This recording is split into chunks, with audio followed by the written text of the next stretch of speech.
Latest news on the Lions. Everyone was shocked by the updates that were just released, and you'll understand why now. First, an offensive lineman with 5 years of experience has just been identified as a possible surprise cut, and the reason behind it is much more complex than you might think. Then, out of nowhere, Isaiah Pacheco's situation took a turn no one saw coming, and it's not even about his knee anymore. And to top it all off, the competition for the backup quarterback spot behind Jared Goff has gotten complicated, with a name no one expected entering the fray with a vengeance. Give this a like if you're ready, because we're starting with a guy who gave his all for Detroit. Alright, let's talk about Levi Onwuzurike, because this one stings a little. The Lions are just days away from cutdown day. August 30 is the deadline, and the last preseason tune-up comes Saturday against the Colts. That means Dan Campbell and the front office are about to make some brutal calls on who sticks around for the 53-man roster. And according to Sports Illustrated's Christian Booher, one name that could get the axe is a guy who's been here since day one of this era, Levi Onwuzurike. Think about that for a second. Onwuzurike isn't some camp body. He's been in Detroit for 5 years, since Dan Campbell's very first season as head coach. He just signed a $121 million extension this offseason, so on paper, it looked like he was locked in for the year. He's got the tools too. Explosive get-off, strong hands, versatile enough to line up in multiple spots. But here's the thing that keeps holding him back: health. This dude simply cannot stay on the field. Out of 5 seasons, he's missed 2 of them completely. His whole second year, 2022, wiped out by a back injury that actually started back in college at Washington. He gutted through it as a rookie, played all 16 games, but it finally caught up to him in training camp and he needed back surgery. Then just when he looked like he'd turned a corner, 10 starts in 2024, he tears his ACL and loses the entire 2025 season too.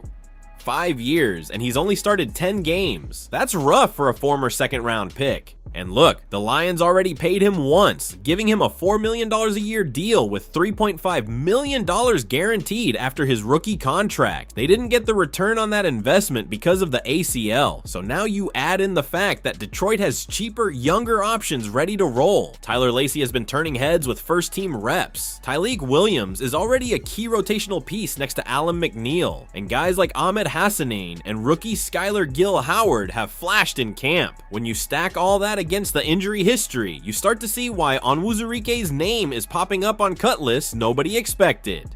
Now here's where it gets wild, because this next one just broke, and it's about a running back you thought was already cleared to go.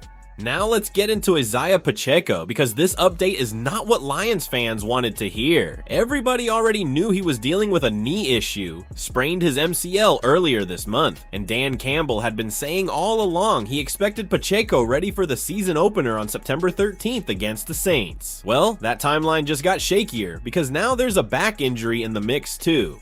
Campbell straight up said he can't give you anything definitive right now. His exact words were that Pacheco's had a little bit of a back and they're hoping he's coming out of it, but then he dropped the part that really stands out. Campbell said the knee isn't even the concern anymore. That's a pretty big shift in tone for a guy who was supposedly trending toward week 1.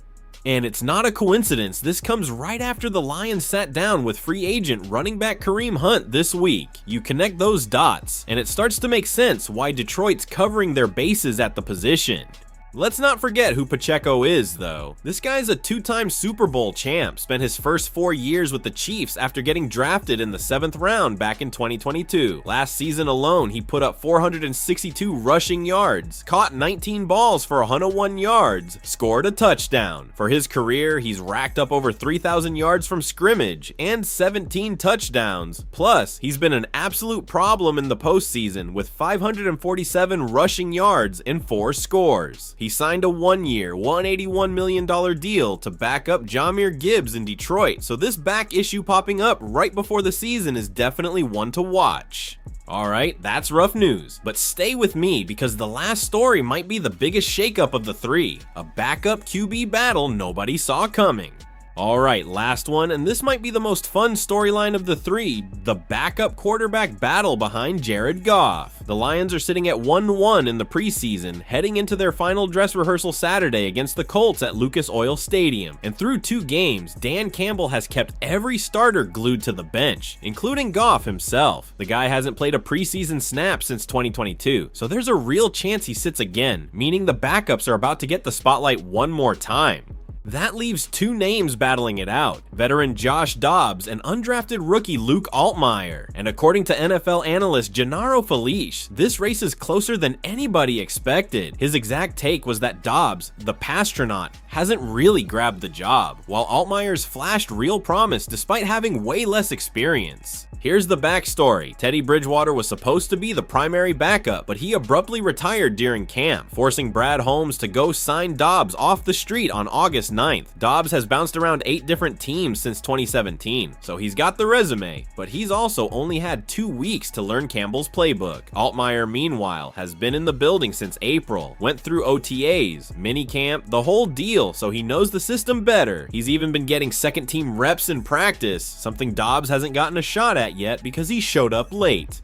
Now let's talk numbers. In his debut against the Bengals, Altmaier looked sharp. 130 passing yards, 11 completions, playing 3 full quarters, even with 2 picks and a sack mixed in. Dobbs barely played that game since he just signed, throwing for only 32 yards. But game 2 against the Commanders flipped the script a bit. Dobbs started, threw 2 early turnovers, then bailed himself out with an incredible 50-yard read option touchdown run. Altmaier, on the other hand, took a step back, just 86 yards through 2 quarters and got sacked 4 times. So heading into the Colts game, this thing is still wide open, and it might come down to whoever plays cleaner on Saturday to decide who's Goff's real backup in week 1.